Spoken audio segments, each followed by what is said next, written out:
शारीरिक, मानसिक, सामाजिक, आर्थिक, आध्यात्मिक उन्नति के लिए जरूरी है कि वो एक क्रमबद्ध जीवन को जिए।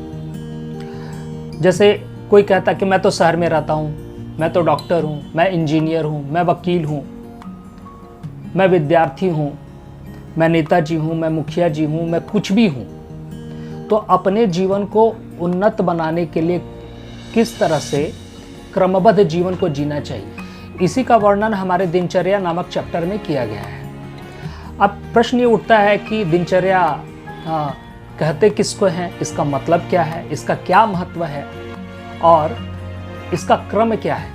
इन्हीं सभी चीज़ों को जानने का प्रयत्न इस वीडियो में करेंगे। चलिए वीडियो को शुरू करते हैं।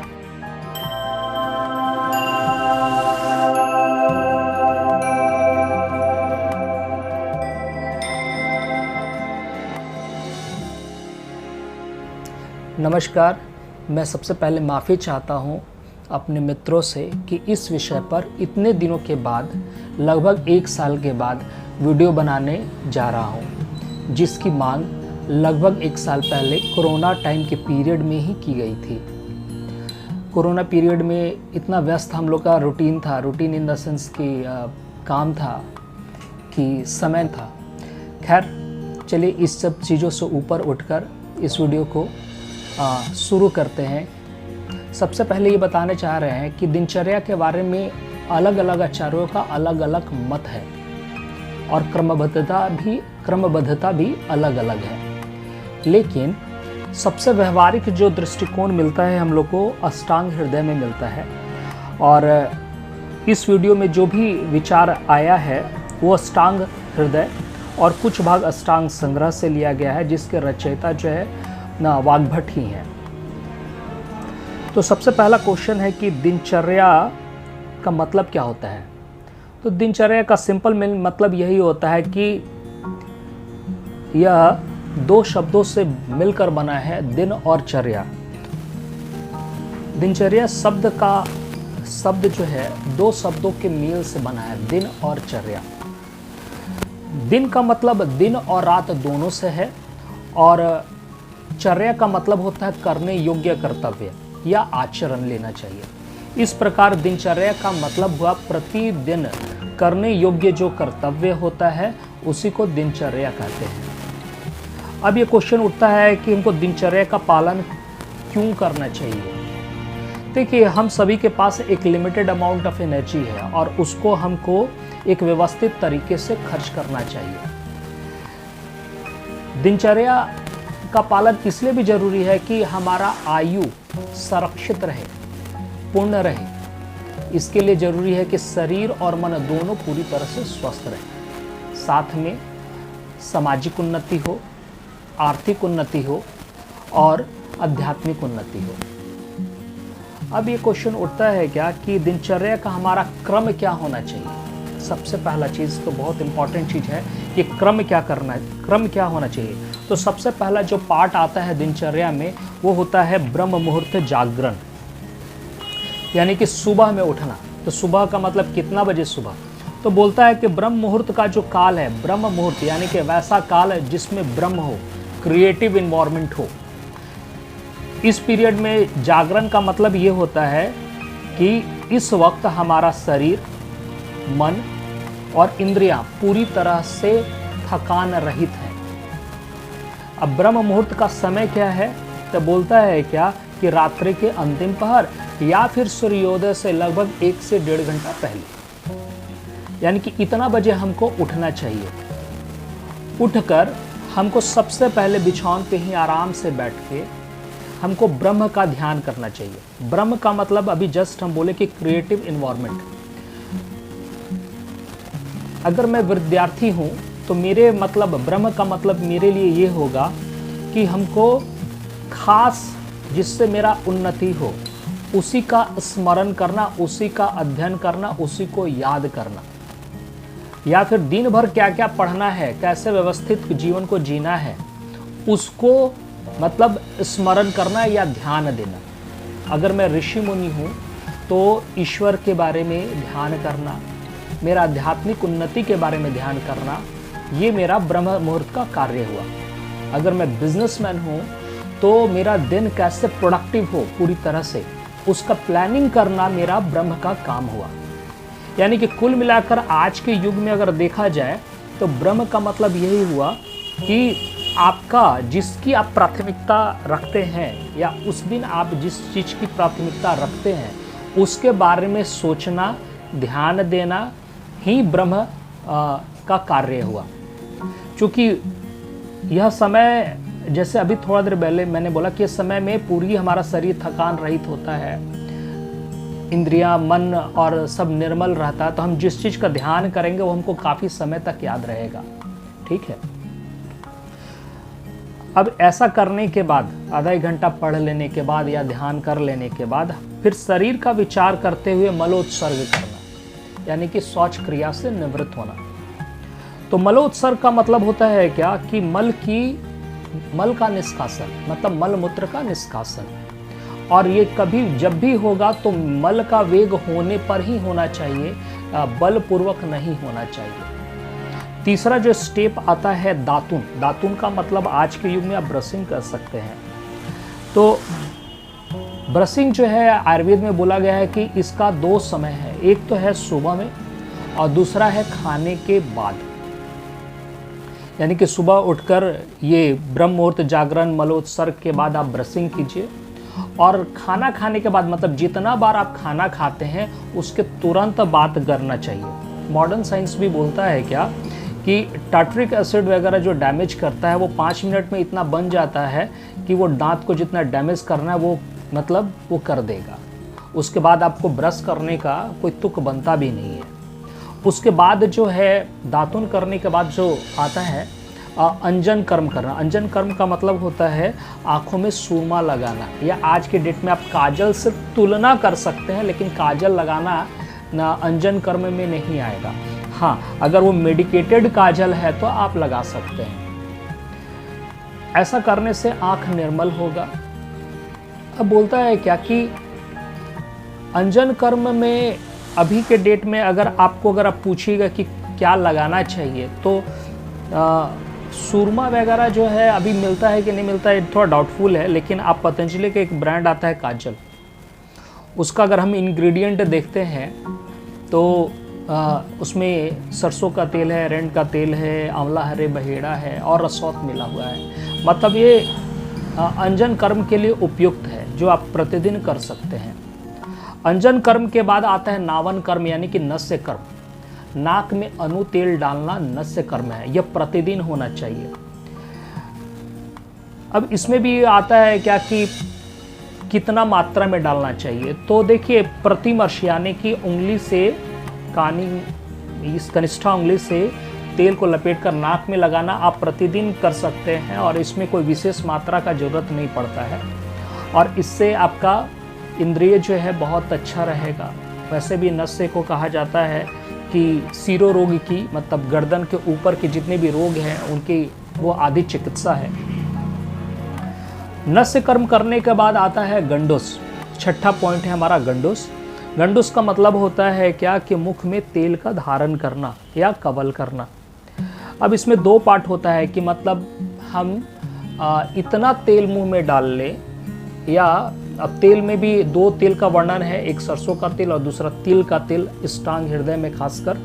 ठीक है, तो इतना, इसमें 2 स्थिति आता है, कवल और गंडूस। तो तिल या सरसों के तेल को इतना मुंह में भर लिया जाए कि वो असंचारी हो, यानी कि मुंह के अंदर हम उसको मूवमेंट नहीं कर पाए। ठीक है, तो ये गंडूस स्थिति कहलाएगा। और इतना हो कि मुंह के अंदर हम रोटेट कर पाएँ तो ये कवल स्थिति करवाएगा। तो ये गंडूस करना है। इससे क्या होता है कि हम लोग देखते हैं क्या कि किसी का होंठ बहुत ज़्यादा फटा हुआ रहता है, दांत वगैरह बहुत कमज़ोर होता है, मसूड़े कमज़ोर होते हैं, ये सब इससे ठीक होता है या इसके फ़ायदा है।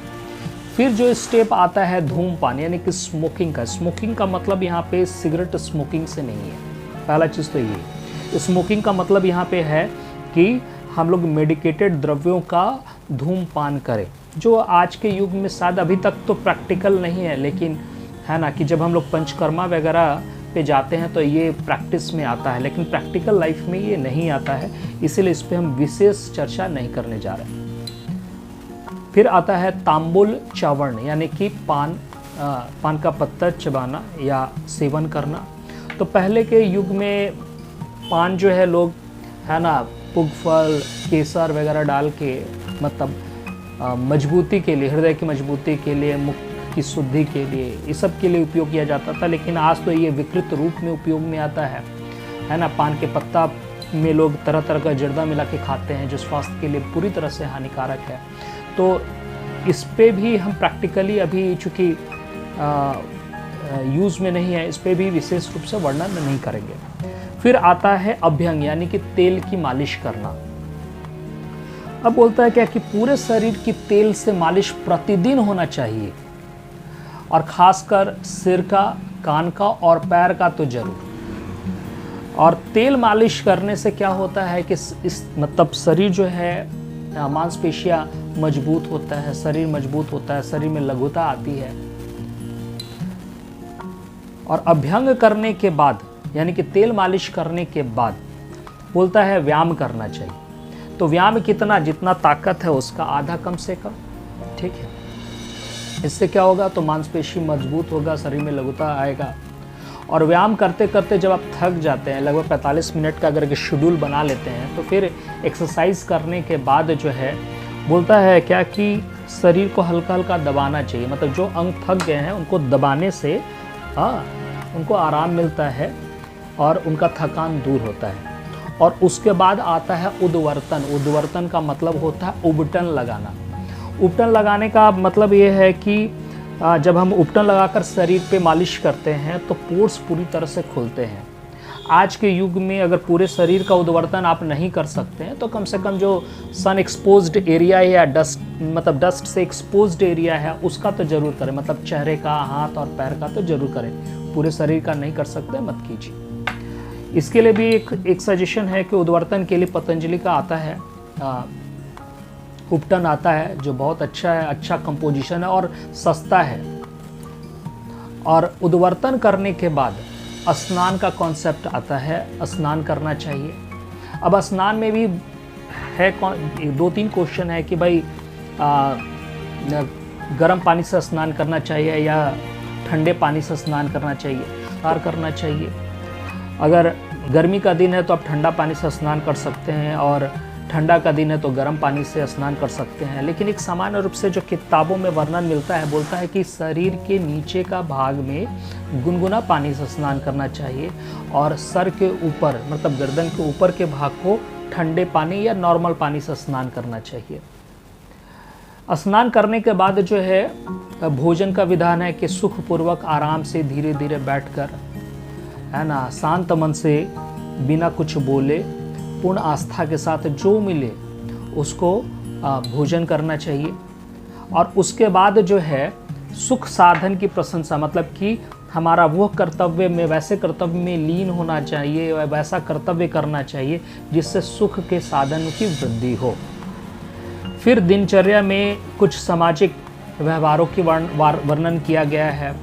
फिर बोला गया है कि अगर हम स्नान करके पूजा पाठ, मतलब स्नान करने के बाद खाना पीना खा के अगर हमको घर से बाहर जाना है तो जो पूज्य है, पूज्य रत्न है, पूज्य ईश्वर हैं या पूज्य माता पिता हैं या गुरु है, उनको प्रणाम करके ही बाहर जाना चाहिए। धूप बहुत ज़्यादा है तो फिर आपको छाता और पैर में जूता वगैरह पहन के ही जाना चाहिए। इसके बाद जो है हम सीधे शाम में आते हैं कि शाम में बोलता है क्या कि सूर्यास्त के ठीक पहले तक खाना खा लेना चाहिए और खाना वाना खाने के बाद सुखपूर्वक जाकर सोने की व्यवस्था करनी चाहिए, जो आज के युग में प्रैक्टिकली संभव तो नहीं है, लेकिन ये किताबी चीज़ें हैं। आप इसको देखिए, समझिए कि इसमें कितना मैक्सिमम कर सकते हैं। अगर आप, जाहिर से बात है, सूर्यास्त के वक्त के पहले तक नहीं खा सकते हैं तो कम से कम 8-9 बजे तक तो ज़रूर खा लीजिए और उसके 1-1.5 घंटे के बाद ज़रूर सोने चले जाइए। अब बोलता है क्या कि दिनचर्या जो है ये तो है ना, कि हम लोग फिर से एक बार रिपीट कर ले क्या। ब्रह्म मुहूर्त जागरण हो गया, फिर शरीर का विचार कर मलोत्सर्जन हो गया, दातून अंजन, नस्य गंडुस, धूमपान, तांबुल च्यवण, अभ्यंग, व्यायाम, फिर शरीर का मर्दन यानी कि शरीर की थकावट को दूर करना, उद्वर्तन, स्नान, भोजन और सुख साधन की व्यवस्था, ठीक है।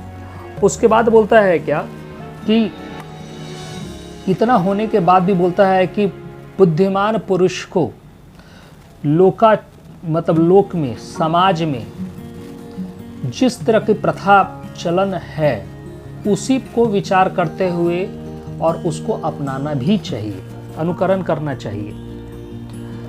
ये तो हो गया मतलब ये जो रूटीन हमने डिस्कस की एक सामान्य रूटीन है, लेकिन इसमें बहुत सारे ऐसे लोग हैं जो देर तक सोते हैं। मतलब कि हम रात में ट्यूशन मान लेके पढ़ रहे हैं, पढ़ते पढ़ते 1 या 2 बज गया, 3 बज गया, और फिर हम सुबह में सो के उठ रहे हैं देर तक। उस कंडीशन में किस तरह से ये होगा? तो उस कंडीशन में भी यही क्रम होगा, लेकिन इसमें थोड़ा सा विचार करने योग्य है कि ब्रह्म मुहूर्त जागरण जो बताया गया है, आप जब भी जगे, अगर 8 बजे भी अगर जगते हैं आप, तो बिछावन पे आप उठिए और वहाँ पे बैठकर पूरे दिन का मैपिंग कीजिए कि आपको करना क्या क्या है। ब्रह्म का आचरण कीजिए, आप ईश्वर का ही ध्यान कर लीजिए या उसका मैपिंग कर लीजिए। मैपिंग करने के बाद फिर वही क्रम रहेगा, दातुन, अंजन, गंडोस, अभ्यंग, व्यायाम, उद्वर्तन, स्नान, और ये सब करते हुए फिर अपना काम स्टार्ट करना चाहिए। ये नहीं कि हम अगर 8-9 बजे उठ रहे हैं तो फिर हमको बाकी चीज़ या एक्सरसाइज नहीं करना है, अपने दिमाग का मैपिंग नहीं करना है, ब्रशिंग नहीं करना है, ऐसा नहीं होना चाहिए। आप जब भी उठें इसी क्रम के साथ अपने काम को कीजिए, तो आपके जीवन के लिए ये बहुत ही मतलब फलदायी होगा। इसमें मैंने सिर्फ जो है दिनचर्या के क्रम को गिनाया है, बताया है, इन पर विशेष रूप से चर्चा नहीं की है। इसका कारण क्या है कि इतना ही करने में थोड़ा सा लंबा वीडियो हो गया है। इन सभी पर मैं सेपरेट वीडियो बनाऊंगा। अब जैसे ब्रह्म मुहूर्त जागरण है, तो क्या सभी को ब्रह्म मुहूर्त में जगना चाहिए? किसको नहीं जगना चाहिए, ये क्वेश्चन है। ठीक उसी प्रकार है कि मलोत्सर्जन कब करना चाहिए, क्या जबरदस्ती करना चाहिए, और उसका समय क्या है, और कब कब करना चाहिए। फिर दातुन किसको करना चाहिए और किसको नहीं करना चाहिए, अंजन कर्म किसको करना चाहिए, किसको नहीं करना चाहिए। मतलब इन सभी चीज़ों पर मैं सेपरेट वीडियो बनाऊंगा, काइंडली उसको ज़रूर देखिएगा, है ना।